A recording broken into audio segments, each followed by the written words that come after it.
Hey everybody, it's Alex Meller at Capnion here.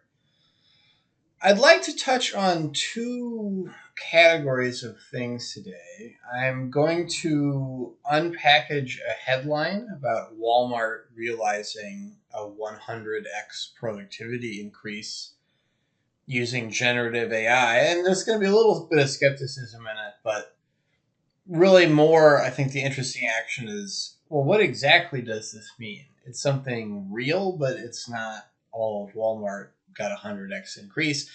And then second, I think for a business leader or really anyone who's interested in the long arc of where is AI taking us and where do I need to stand to be on the right side of it, it's really interesting to look at how Wall Street looks at AI. Wall Street sees lots of big companies spending lots of money on this thing, and Wall Street says, when does this money come back as return on investment? And that's an open question. So let me begin. I'll start with Walmart. The headline is Walmart sees 100x productivity increase. Okay, great. Headlines are written to be exciting. To take a step back, it can't really be all of Walmart because if all of Walmart had a 100x productivity increase, in some sense, this should mean that Walmart's financials rocketed to the moon in a positive way, and you would be hearing about that in an investing context. Because Walmart's a big publicly traded company and lots of their shareholders are watching these things. And you didn't hear any conversation like that. There wasn't a clear line item in Walmart's communications with investors that everything's changed because of AI. And then if you read the article, what does the article say? We did a transformation project, and I believe it was cleaning up data and supplementing data, and that's a great use case for generative AI. They did real fast in a way that it would have taken way more people. And to read between lines here, maybe they wouldn't otherwise have done this project.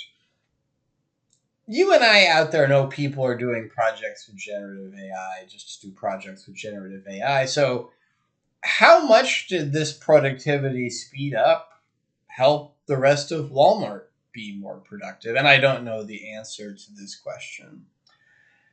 I think if you go to a whiteboard and you have some experience with large organizations, it's really easy to see that generative AI could make this task or that task a lot more efficient. And then it's not necessarily true that the organization is going to deliver whatever it needs to deliver that much faster. Just because if you've got a whole crazy system of pipes that's doing something and you make one pipe bigger, well, maybe the bottleneck was someplace else and it really doesn't matter that you made that one pipe bigger. So Walmart did a specific thing with AI. It went really well. There's still questions about, well, what does this mean for all of Walmart? Is all of Walmart really getting more productive? If you follow finance news, I think it's worth noting, just anybody interested in technology, interested in generative AI, it's expensive what companies like OpenAI and Google are doing to make these models available for you. There's just a lot of lift involved in offering these services, and it costs lots of money. And Wall Street sees this and is increasingly asking, well, where's the return? What? In Google's case, it would be people paying for more of this technology because they are realizing these productivity increases. But at the end of the day, Wall Street isn't about technology per se.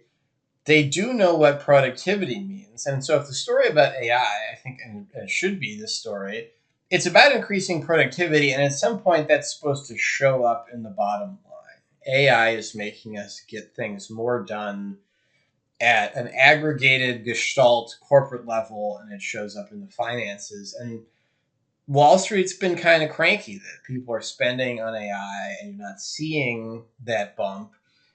And I think probably a big reason is exactly what I said, in that we're at the stage of the game where we see we can make one random pipe in the machine bigger.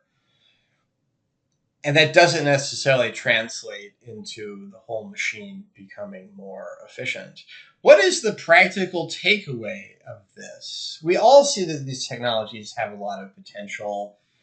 We've gone through the cycle of, well, things were kind of overhyped and now we're disillusioned. I tell everybody all the time that it's a long game over the next several years getting value out of this technology. And a lot of that game is a management story, a process story about, okay, you found some cool applications. Does that productivity have anywhere to go?